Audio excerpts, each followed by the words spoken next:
evidence has got no relevance to the issue at hand. Are you sure you want to refer to standing order number 30? Of the third schedule. Of the third schedule? Yeah, you can call it Rule 30 of the third schedule, even not standing order. Yes, which gives you discretion. So that you allow us now time to listen to counsel. We also hear our colleagues making their own observations. Then we retreat to pass a verdict, Madam Speaker.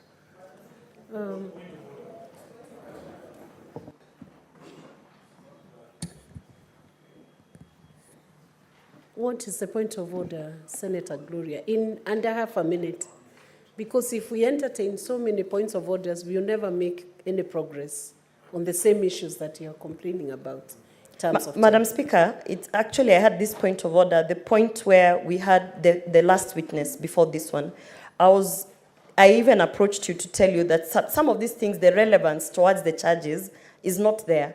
So we are actually spending time executing matters of local politics between fights of politicians and not actually addressing the 4 charges that we have, Madam Speaker. And in the interest of time, because yesterday we left chambers at midnight, Madam Speaker, I do not think that this House, and looking at how the senators are taking these matters very seriously, Madam Speaker, we would like to spend the energy that is left to actually deliberate on the accusations and the matters that have been brought before us, Madam Speaker, so that if we can be allowed time, because, Madam Speaker, to discuss whether or not a budget was implemented or not, to discuss whether or not the governor or the deputy is fighting who and who. It has nothing to do with the 4 charges that we have, Madam Speaker. So please, I urge you, if possible, and not because we do not want to hear the witness, just in the interest of time, if possible, if we can forego this witness.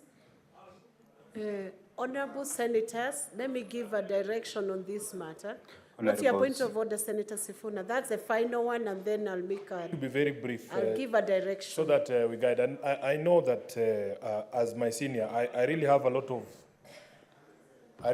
of respect for Senior Counsel Katwa Keegan, but he should also be honest with the House. Madam Speaker, you've been referred to certain paragraphs by Senior Counsel Kongo Mogeni. I want to refer you to paragraph 5 as to why these witnesses are being called. These witnesses are not being called to answer to any of the 4 allegations. They are being called to respond to governance issues that arose from public participation. If the counsel for the governor, deputy governor, are going to be fair to us, indeed these witnesses are not going to respond to any of the material allegations against the deputy governor. And it would be fair to the House. It's not about a question of time, because the standing orders actually allow you, Madam Speaker, to rule out evidence that is irrelevant. What we are saying is the Deputy Governor's Council should really examine and ask themselves if they have run out of witnesses to respond to the 4 allegations, so that these other stories that we want to be told by this other witness is really irrelevant. We can sit and listen to it, but in all honesty, it will not answer, because I have spent time with this bundle, Madam Speaker. I have read this affidavit. They are trying to respond to matters that came up during public participation and not the allegations that were raised against the governor, which are 4. I thank you, Madam Speaker. Madam Speaker, if counsel for the DG can kindly get a minute to respond to what the honorable senators were addressing before you make your decision. Will give counsel 1 minute to respond to the materiality of the evidence beforehand, and then I'll give a direction. Thank you, Madam Speaker. I'm honored to respond to my senator and my Secretary General, whom I hold in the highest regard. Honorable Speaker, you'll notice that the Deputy Governor has 4 hours within which to present his case. On the relevance or irrelevance of the matter, I believe, with a lot of respect to the honorable senators, that it's possible that there could be positions that have been taken. And for us, the honorable deputy governor could wish to have the House understand fully, because this is politics, the nexus of this impeachment motion. And that's why we respectfully, and the deputy governor has instructed me to request that especially the witness who's just stood, is extremely important to his case. Yes, if you are to look at the charges as read to Let the him deputy. finish. Let him finish, senators. If, Finish. Honorable Deputy, Honorable Madam Speaker, you are to look at the charges, it may not be direct evidence responding to the charges, but it's good that the honorable senators understand the background, the reasons as to why the impeachment motion against the honorable DGG was Senator moved. Gloria, I have given a direction. Can you maintain silence as the council is addressing us? Thank you. Please. Thank you for the protection, Madam Speaker. I was just indicating and telling the House that it's extremely important for the Deputy Governor that evidence relating, because as I said, Honorable Madam Speaker, that this is politics. It's extremely important that, especially the witness on the dock, there are videos that we intend to play that show exactly what has been happening in Kisii County. And that cannot be said to be relevant. And even then, my colleagues for the County Assembly will have an opportunity to cross-examine the witness on the contents of his evidence, so that on his evidence, so that there'll be no prejudice whatsoever suffered by either the County Assembly or anyone, save for time. And Honorable Madam Speaker, you will notice that we've already dropped 2 witnesses, and based on the sentiments, because we are all litigation lawyers, we are told to read the mood of the judge or the court. We have heard what the senators have said, and we will consult. But I'll beg that you allow the witness who stood to proceed with his evidence. Thank you very much. Council, you have listened to the feel in the House, which may not be a misplaced observation, because it is in order for senators who are sitting as arbiters to listen through the evidence, sift that evidence, find its relevance towards the claims that are laid against the Deputy Governor. I would guide you in this manner. Since the evidence has not yet been adduced before this House, I would guide you that the impeachment proceedings are against the Deputy Governor, and the charges are already laid out. You have done very well to drop off 2 witnesses who maybe you were of the opinion that they may not be too material to the charges that have been laid against the Deputy Governor. I'll now guide you. You take the shortest time possible. Whatever evidence you adduce, let it relate to the charges that are before this House as against the Deputy Governor. So if you take less time, we take less minutes in cross-examination, that will be in order, but avoid bringing the question of the governor is not yet going through any impeachment proceedings here. Relate your evidence to the charges that are before the Senate. So I'll allow you to proceed with that witness, but make sure that your evidence is material and relevant to the charges before this House.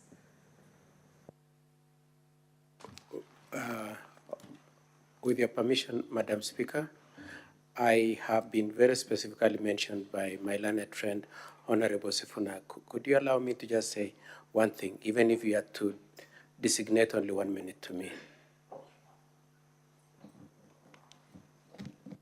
We have said you proceed on, but make sure the evidence relates to the charges that are before the House. In that case, then, Madam Speaker, because what I wanted to observe to you is that this same argument was raised as a preliminary issue before the Speaker, and he determined that the evidence can be laid. You will recall that the County Assembly councils had taken objections to the paragraphs we are referring to.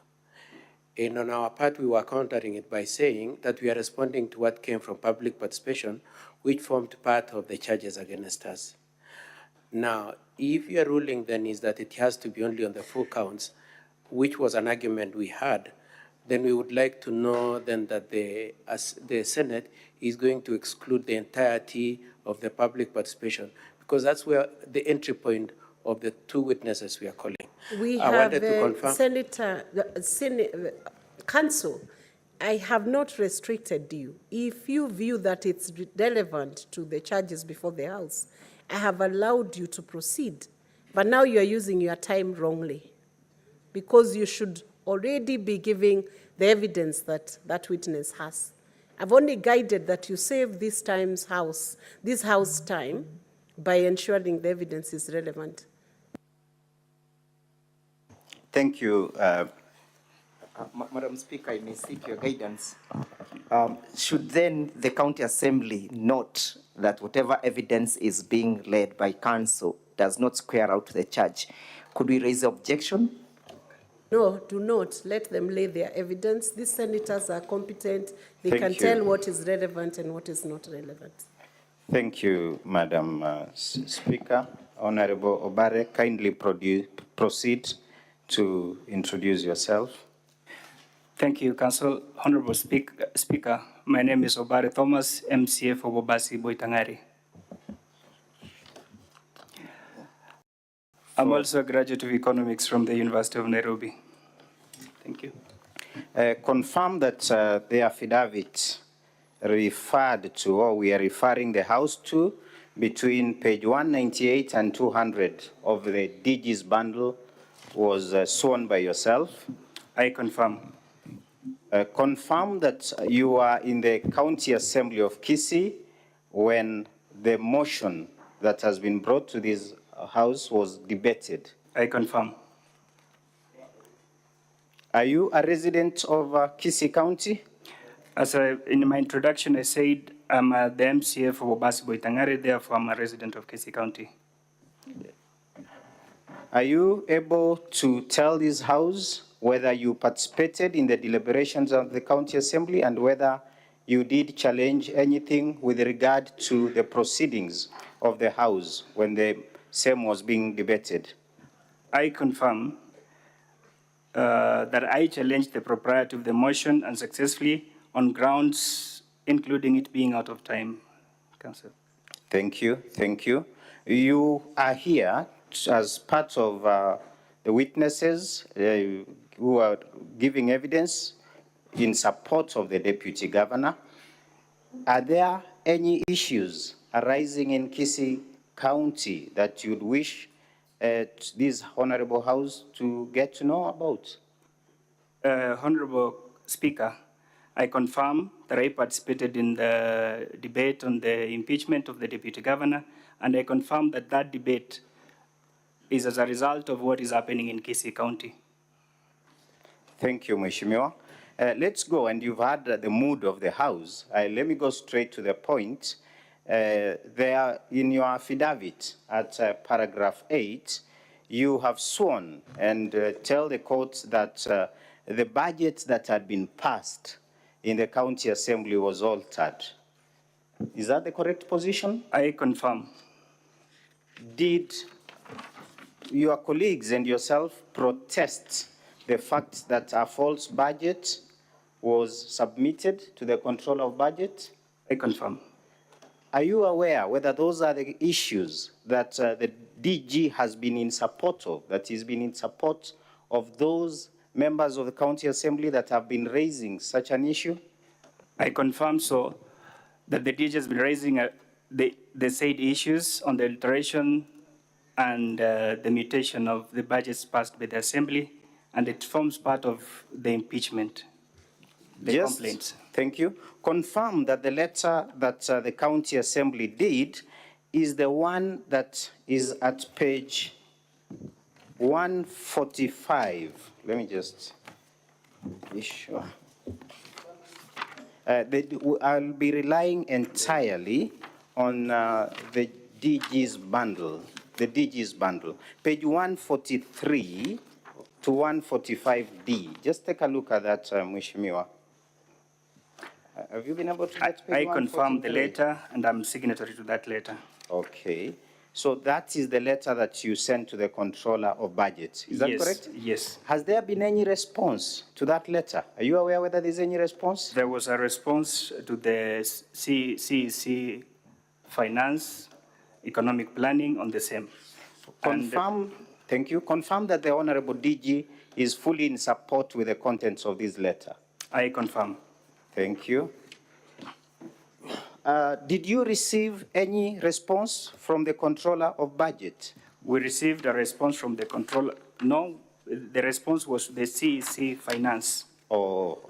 So you are aware of correspondence from the Controller of Budget to the CEC Finance? Yes, we are aware. Okay. Is that the letter that is in from page 142A to H of the bundle, or page 145B? Just take 145B. 145B. Take a look at 145B. Is that the letter? I confirm that it is the letter. Are you able to expound to the House on what is the contents of that letter that is in page 145B of the DG's bundle? 145B to D. 145B is a response from the Controller of Budget to the CEC Finance and Economic Planning, asking him to explain the variances that were in the budget passed and by the Assembly and the budget uploaded on the Control of Budget portal. Okay, yes. Thank you, thank you. Just confirm to the House of what's been happening, because you did tell the House that you are a resident of Kisii. Are you aware of any radicalization, gangs coming up in Kisii County, and what could be your take? And what is the Deputy Governor's take in respect of that particular aspect as contained in paragraph 11 of your affidavit? Thank you, Council. I want to confirm that the impeachment motion before this Assembly is as a result of what has been happening in Kisii. We've had instances where no one is supposed to question or ask any question in regards to issues of governance in Kisii County. Kisii County has one supreme leader, and then one person who differs with the supreme leader has to be taken through what the DG is being taken through. Yeah, just proceed. I also want to confirm to this House that this is not only happened to the DG, this has happened to almost all leaders from Kisii County. That if you disagree with the CEO of the county, then all means possible you have to be dealt with. That is why we are here today. Thank you. Because of time, let me refer you to page 155 to 157 of that bundle, the DG's bundle. Are you able to tell the House what that is and the relevance to the motion? I can see this a newspaper pullout, and it talks about what Kisii elders said about Governor Rat's snap to reconciliation talks. So basically, in aspect of the violence, the chaos in Kisii County, there have been attempts to reconcile leaders. Is that what you're telling the Senate, the Honorable Senate? I confirm that there has been attempts to mitigate the violence and the altercation that has been happening in Kisii, but then we have not been able to have those talks. Thank you. So that the article at page 155 to 157 relates to the attempt to reconcile. Is that correct? Yes, Council. Okay. Do you have any other videos or any videos, especially the ones that you are referring to in paragraph 11B, that you'd wish to show the House as we rest, not to take a lot of time? Yes, the videos were submitted, and I hope that they can be played in the Senate. Madam Speaker, I'll request that the videos that How long are the videos? they are 5 minutes. Okay. There are 5 minutes, but there are a number of them. And there's a final one, which is around 50 seconds.